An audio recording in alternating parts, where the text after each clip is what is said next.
എല്ലാ പോക്കറ്റിക്കാരുടെയും മോഷ്ടാക്കൾ ലിസ്റ്റ് പുറത്തിറങ്ങാൻ മാത്രം മതിയോ? മതിയടോ. ലിസ്റ്റ് ഉടനെ കിട്ടണം. കിട്ടുന്നവനൊക്കെ പൊക്കുക വേണം. ഇവിടെ അടുത്ത് എടുത്തല്ലേ അവൻ ആ ടാർഗത്തെ കൈനേട്ടം. ആരത്? സാറ് വലിയ പറ്റിട്ടില്ല. പലചരക്ക് സ്റ്റാൻഡിങ്. കറച്ചേട്ടാ 50 ഗ്രാം ഒറ്റ 2 കടുകും. എന്താ പറഞ്ഞത്? അയ്യോ സോറി കറച്ചേട്ടാ, 50 ഗ്രാം കടുകും 2 മുട്ടയും. കുളിക്കതാ. പിന്നെ മുട്ട താറാവന്റെ വേണേ, കോഴി വേണ്ട. അല്ലെ രാവിലെ തന്നെ മസിൽ പിടിക്കും. 2 രാധാ സോപ്പേ.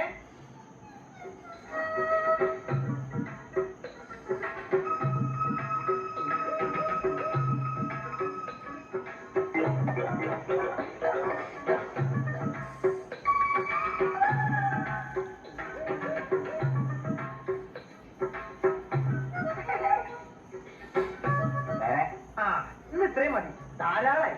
ഇനി നാളത്തേക്ക് മതി. 19. ഇതെന്താ ബാറ്റ ചെരുപ്പിന്റെ വില പോലെയുള്ള ചേട്ടാ? ചേട്ടനെന്താ ബാറ്റ കമ്പനി റിട്ടയർഡ് ചെയ്ത് വന്നാ? അല്ല, കരോടായില്ല. ചുമ്മാതല്ലേ വില കേട്ടപ്പോ കണ്ണീന്ന് വെള്ളം വന്നത്. ചേട്ടന് തേങ്ങ വേണോ? തേങ്ങ വേണോ? ഞാനോ തീരുമാനിക്കും. അയ്യോ ചേട്ടൻ തെറ്റിദ്ധരിക്കണ്ട. ചേട്ടന് തേങ്ങ അങ്ങോട്ട് വേണമെന്ന് വെച്ചാ.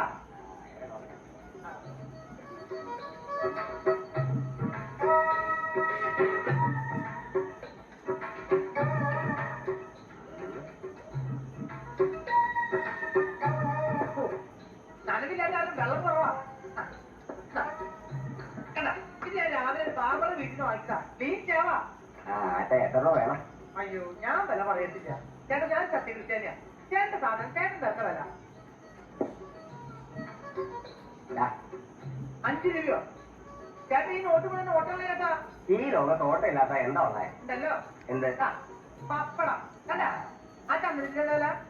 അത് 4.50. 2.5 വീട്ടിൽ എത്തിയേക്കാ.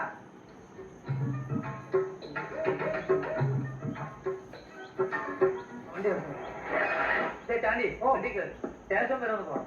പുതിയ എസ് ഐക്ക് തന്നെ ഒന്ന് കാണണം. പുതിയ എസ് ഐ ചാർജ് എടുത്ത് ഞാൻ കേട്ടു. പരിചയപ്പെടാൻ വിളിക്കാത്തണ്ടെന്ന് കരുതിയിരിക്കായിരുന്നു ഞാൻ. സംസാരിച്ചിരിക്കാൻ സമയമല്ല, വേഗം വണ്ടി കയറി. എല്ലാ കള്ളന്മാരും പിടിച്ചെടുക്കാനും പൊക്കണമെന്നാണ് ഓർഡർ. സീരിയസ് ആയിട്ട് കാര്യം ചെയ്യും. നമ്മുടെ ഇത്തിക്കര തങ്കിനെ പൊക്കി തിരിച്ചു വരുമ്പോഴേക്കും ഞാൻ ഈ സാധനം എന്റെ വീട്ടിൽ കൊടുത്ത് ഇതേ സ്പോട്ടിൽ വന്നോ. തങ്ക് വീട്ടിൽ കാണോ? പിന്നെ തങ്ങളുടെ പകല് പോലെ റിസ്കല്ലേ.